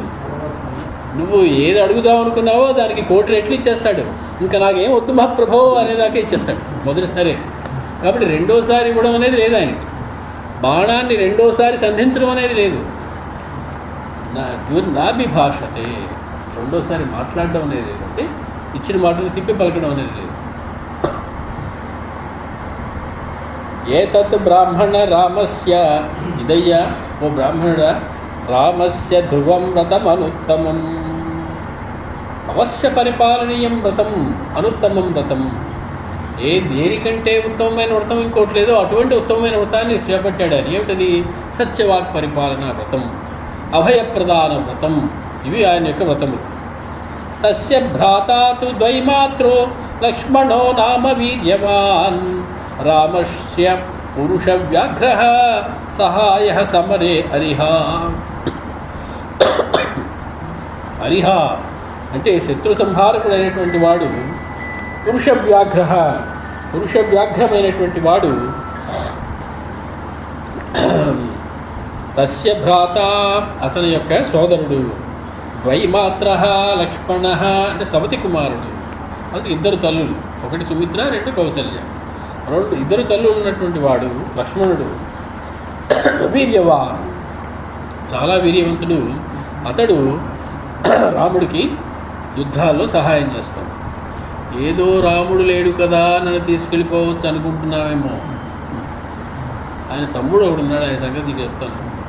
హరిహా శత్రుహంతకుడు, వీర్యవాన్ అద్భుతమైనటువంటి వీర్యం కలవాడు. పురుష వ్యాఘ్రమతడు. స భ్రాత లక్ష్మణో నామ ధర్మచారీ దృఢవ్రతః, అన్వగచ్చత్ ధనుష్పాణి ప్రవ్రజంతం మయా సహ. అతడు కూడా మా వెనకాలే అన్నగారిని విడిచి ఉండలేక అతనితో పాటు వచ్చాడు. జటీ, అతను కూడా జటలు కట్టుకున్నాడు. తాపస రూపేణ మయా సహ సహానుజః ప్రవిష్టో దండకారణ్యం ధర్మ నిత్యో జితేంద్రియ. జితేంద్రియుడు అతడు, లేకపోతే అంత రాజ్యాన్ని తృణప్రాయంగా వదిలేసి వచ్చేసాడు అతను. అటువంటి వాడు. రాముల వారు ఎందుకు వచ్చారండి అరణ్యానికి? నీకు రాజ్యం లేదు, ఏమీ లేదు, వనవాసానికి వెళ్ళు అని అడిగారు కాబట్టి వచ్చారు. లక్ష్మణ స్వామి ఎందుకు వచ్చారండి అరణ్యానికి? ఆయనకి రాజ్యమే లేదు అసలు. నువ్వు అక్కడ ఉన్నా ఒకటే, లేకపోయినా ఒకటే, రాజ్యం లేదు కాబట్టి వచ్చాడు. భరతుడు, రాజ్యం నీదే, నాకు అక్కర్లేదు వచ్చేసాడు. వీరు ముగ్గురులో ఎవరు గొప్ప, ఎవరి స్థాయి అని చూడండి. భరతుడు యొక్క స్థాయి ఎటువంటి స్థాయి చూడండి. రాజ్యం లేదు కాబట్టి వనవాసానికి వచ్చినవాడు రామచంద్రమూర్తి.